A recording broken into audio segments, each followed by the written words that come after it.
Kemudian tiba-tiba dia bilang, itu Jokowi sudah menghitam kulitnya. Saya bilang, sudah rame. Fotonya dengan kaki yang menghitam itu kan sudah juga beredar di akun X-nya beberapa netizen. Saya bilang begitu. Enggak, kabar terbaru itu menghitam kakinya itu sudah naik.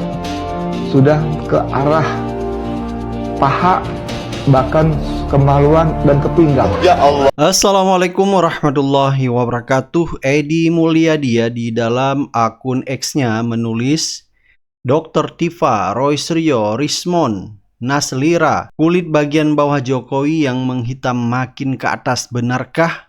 Kulit yang menghitam makin ke atas sudah sampai pinggang, kata teman yang sangat dekat dengan lingkaran kekuasaan.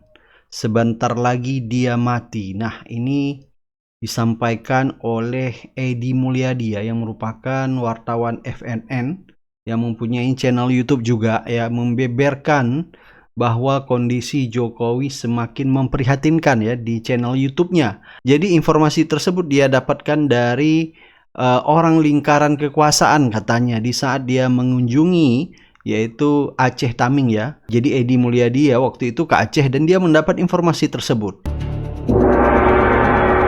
Kapan pekan lalu ketika saya berkunjung ke Aceh Tamiang, saya sempat mampir ke beberapa lokasi lain di luar kepentingan kunjungan bencana Tamiang itu.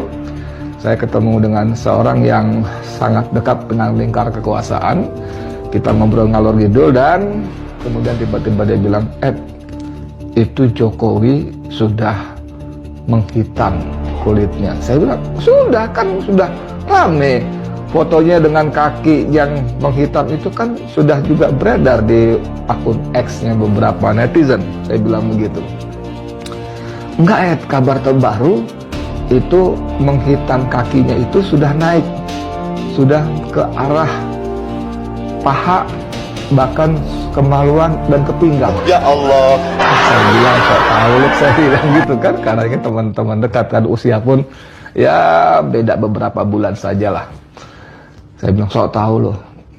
Enggak, gue dapat kabar dari orang yang tahu. Masya Allah. Apakah ini benar apa yang disampaikan di Mulyadi? Tentunya wallahu alam bisawab Tetapi kalau kita lihat memang di sosial media kondisi Jokowi cukup memprihatinkan. Ada netizen yang mengatakan apa yang kita lihat sekarang yaitu Jokowi dengan kondisi sekarang seperti umur 80 tahun Netizen yang bernama Niko mentweet, usia sudah seperti 80 tahun, wajah Jokowi makin berubah. Jadi netizen mempertanyakan kondisi fisik Jokowi yang tidak sesuai dengan umurnya sekarang yaitu 64 tahun. Tetapi netizen melihat justru muka Jokowi sangat jauh berubah seperti muka yang sudah 80 tahun Nah, ada juga netizen yang memposting video Jokowi di akun X dengan menulis caption, Jokowi ketahuan habis berobat ke orang pintar Jadi ini belum bisa dikonfirmasi video ini apakah benar Jadi memang kelihatan fisik Jokowi di sini masih kelihatan sangat tidak sehat Dan banyak sekali komentar netizen mengatakan kesehatan Jokowi memang tidak baik-baik saja. Dan ini seperti yang disampaikan oleh Dr. Tifa bahwa Jokowi mengalami penyakit yang sangat serius sekali yaitu penyakit autoimun. Dan ini tidak bisa ditangani di Indonesia. Harus dibawa ke rumah sakit luar negeri seperti Cina, Jerman, dan Amerika Jadi pernah Dr. Tifa mengatakan seperti itu. Bahkan netizen di sosial media yang mengkaitkan yaitu penyakit Jokowi akibat kebohongan-kebohongan yang pernah dia lakukan selama memimpin 10 tahun Indonesia ini. Pejabat yang suka menipu rakyat, membohongi rakyat, nanti kalau jabatannya sudah selesai, dia akan sakit semua, wajahnya mungkin berubah, rusak.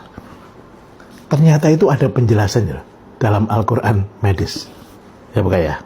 Coba kita buka Al-Quran medis nih Pada dampak buruk kebohongan bagi kesehatan.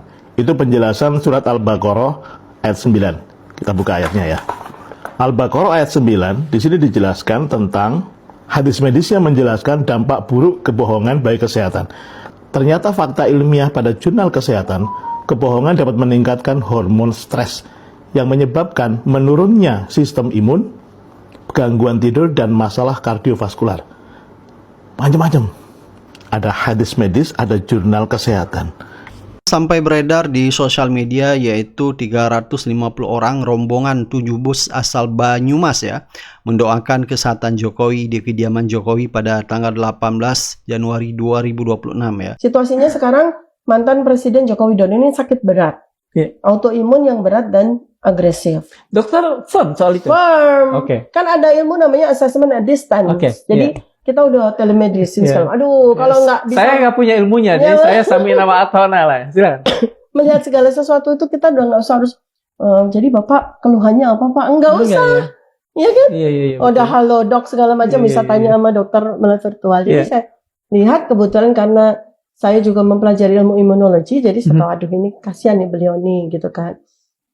Saya nggak ngerti apakah conventional medication atau obat kedokteran itu diterapkan ya, karena saya belum pernah dengar ada rilis resmi dari dokter kepresidenan loh sampai dengan 6 bulan 7 bulan beliau sakit ini loh. Belum pernah dengar kan, biasanya kan mantan presiden sakit gitu-gitu kan langsung ada konfres Resmi lah ya. dari dokter kepresidenan. Ini kan sama sekali enggak gitu kan. Jadi saya khawatir beliau itu nggak mendapatkan sebuah conventional medication yang proper. Iya. Kalau menurut dugaan lah ya, dugaan Dokter Tifa, mengapa tidak muncul keterangan ini soal sakitnya beliau? Nah, bisa ada 3 hipotesis ya. Satu, apakah beliau diam-diam berobat ke luar negeri? Karena itu kan kalau lihat ya ini autoimun, sebuah autoimun proses gitu ya.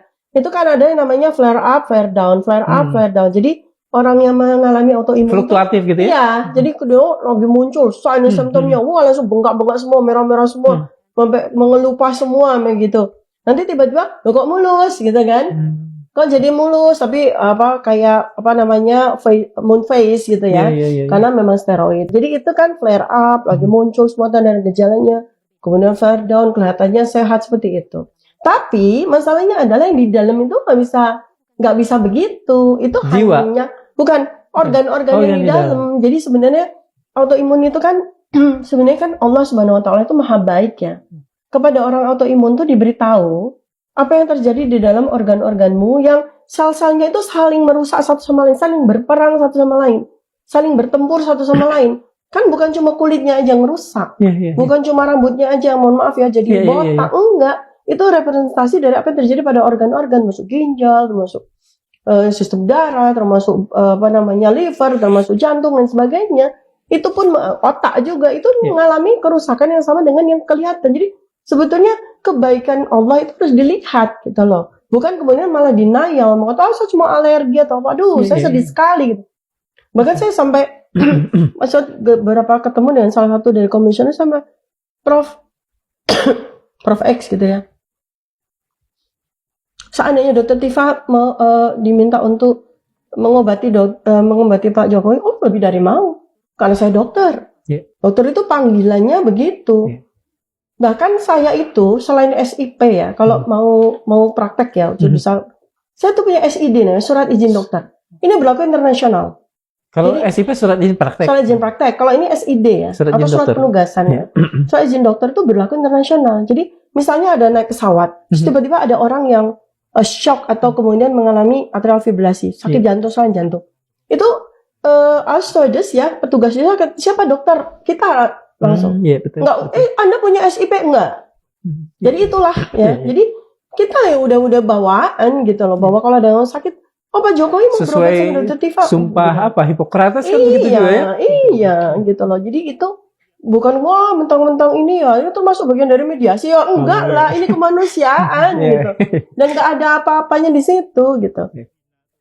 Ya. Silakan, Dok. Nah, yang kemudian berikutnya ini jangan-jangan dia berobat ke luar negeri. Ya, itu yang pertama tadi. Menurut saya, sorry-nya jangan sembunyi-sembunyi.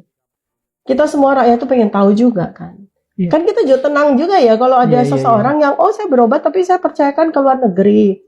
Saya percayakan ke Singapura atau ke Hong Kong atau ke China atau kemana. Jadi kita tenang ya, walaupun memang kenapa ya dengan rumah sakit di Indonesia, katanya pada saat dia jadi presiden katanya kita harus berobat ke Indonesia gitu kan. Itu jokes. Kemudian yang kedua, apakah menggunakan another medication. another apa ya namanya non conventional medication misalnya berobat ke alternatif atau ke dukun dan sebagainya ya. Ya udahlah itu pilihan ya gitu kan. Terus yang ketiga no medication at all Sama gitu. sekali. Waduh, itu kan ngeri banget gitu kan. Itu mungkin begitu untuk seorang mantan presiden dengan kondisi sosial ekonomi yang Lah tinggi. makanya gitu kan. Jadi ya bisa aja ya kadang-kadang kan orang yang udah super kaya dan segala macam lebih percaya sama dukun daripada sama dokter kan bisa juga ya. Kan itu adalah pilihannya. Cuma kita sebagai orang yang memiliki ilmu tersebut kan menyayangkan gitu kan. Ya itu ya. Jadi ini kan sebenarnya juga sama dengan artinya gini loh. Orang bisa membohongi orang lain tuh ternyata juga bisa membohongi dirinya sendiri gitu. Saya akan membahas dari sisi keilmuannya, bukan dari politik. Terlepas dari kesalahan Jokowi, yaitu melakukan utang gelap Cina sebesar 8.000 triliun atau 500 miliar dolar. Itu adalah skandal yang luar biasa besar. Sehingga Pak Jokowi itu dalam waktu seminggu terlihat sangat tua, sangat lemes, dan seperti sakit keras. Bagaimana kisah Jokowi ini yang selama 10 tahun dia sekarang jadi lindu, jadi lemas, jadi sakit keras.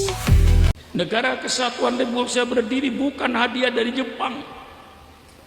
Maka pada pemimpin-pemimpin bangsa yang ada sekarang ini saya ingatkan, dari ketua RT-nya sampai presidennya saya ingatkan, Anda harus ingat bahwa NKRI itu berdiri di atas aliran darah bangsa Indonesia.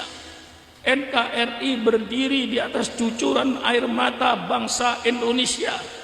Engkau jangan yang sekarang menjadi pemimpin bangsa, jangan hanya bergelimang dengan kemewahan duit rakyat, tapi kau pikirkan nasib rakyatmu.